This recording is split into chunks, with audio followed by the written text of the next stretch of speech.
সারা রাত গাড়িতে জার্নি করার পর প্রচণ্ড ক্লান্ত হয়ে গিয়েছিলাম। এরপর সকাল 9টায় এসে পৌঁছালাম কেওনঝাড়ে। এটি উড়িষ্যা বর্ডারের ঝাড়খণ্ড রাজ্যে অবস্থিত। এরপর আমরা আমাদের হোটেলে চেক ইন করলাম। আমরা আগে থাকতেই হোটেল খুঁজে রেখেছিলাম, তো আমাদের সেই জন্যে কোনো রকম অসুবিধা হয়নি। এরপর গুটি গুটি পায়ে লাগেজ নিয়ে এগিয়ে গিয়েছিলাম আমাদের হোটেলের রুমে সারা রাত কাটাবো বলে। হোটেলের রুমটি ছিল এসি এবং সেগুলি ছিল খুবই পরিষ্কার পরিচ্ছন্ন এবং পরিপাটি করে সাজানো। তারপর সবাই মিলে স্নান সেরে নিয়ে তৈরি হয়ে গেলাম মাকে দর্শন করব বলে। তারিণী মায়ের মন্দির ঘাটগাঁওতে অবস্থিত।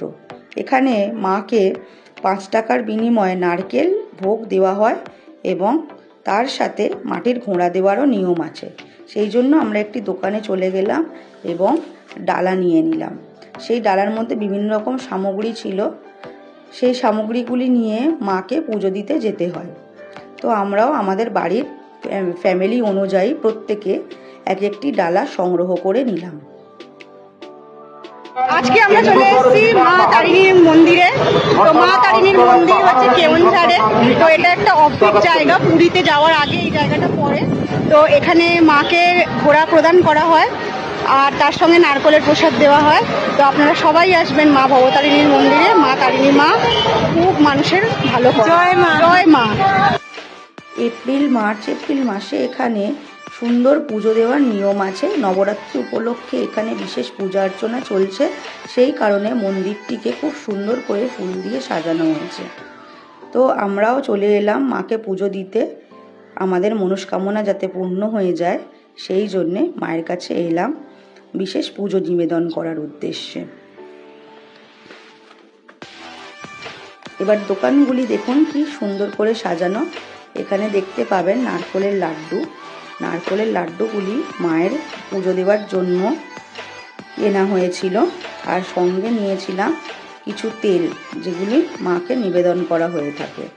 তো দোকানগুলিতে দেখুন নারকেলও বিক্রি হচ্ছে, নারকেলের লাড্ডু বিক্রি হচ্ছে, এছাড়া গোড়া বিক্রি হচ্ছে আর নারকেল তেলও বিক্রি হচ্ছে। এগুলি মায়ের এখানে পুজো নিবেদনের সামগ্রী। তো আমরাও এগুলি কিনে নিলাম। এরপর চলে এলাম দুপুরবেলায় লাঞ্চ করতে।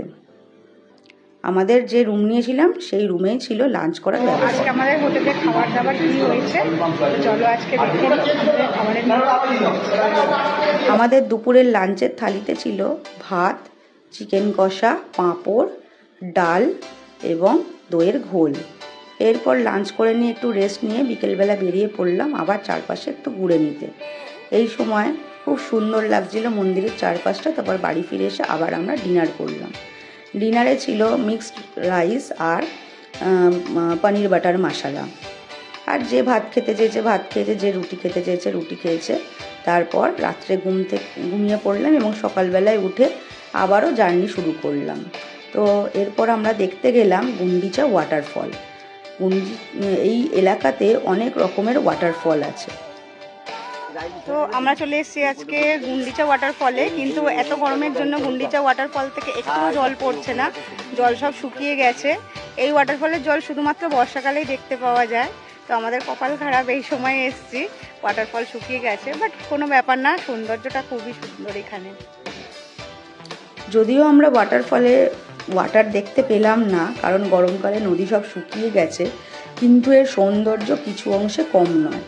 পাহাড়গুলি দেখে মনে হচ্ছে যেখান থেকে ঝর্ণাটা পড়ে ঠিক একটা ক্যানিয়নের মতো, ধাপে ধাপে এগুলো যে কাটা, সেইগুলো দেখতে খুবই ভালো লাগছিল। তো আমাদের দলের যে সদস্যরা ছিল, বাচ্চারা ছিল, তারা প্রত্যেকে ওই ক্যানিয়নের মাথায় চড়বে বলে ব্যস্ত হয়ে পড়লো, আর আমি আর আমার মেয়ে সেলফি তোলার জন্য উদগ্রীব হয়ে পড়লাম। তো সবাই মিলে এভাবে কিছুক্ষণ টাইম কাটালাম। সবাই এভারেস্ট জয় করার মতো পাহাড়ের চূড়ায় উঠতে লাগলো, আর আমরা সেগুলো ভিডিও করতে লাগলাম। তো দেখতেই পাচ্ছ সবাই খুব এখানে এনজয় করছে। বর্ষাকালে প্রচণ্ড পরিমাণে এখানে জল থাকে এবং ঝর্ণা পড়তে থাকে খুব জোরে, কিন্তু আমাদের ভাগ্য খারাপ, গরমকালে তো এইসব হলোই না, শুকিয়ে গেছে এগুলি। তো কিছু ব্যাপার না, আমরা একটু ফটো তুলে নিলাম, আবার যাত্রা শুরু করলাম। গুন্ডিচা ওয়াটারফলকে পেছনে রেখে গাড়ি এগিয়ে চলল। এবার আমরা প্রবেশ করব পুরীর দিকে। আজকের গল্পটি এখানেই শেষ হলো।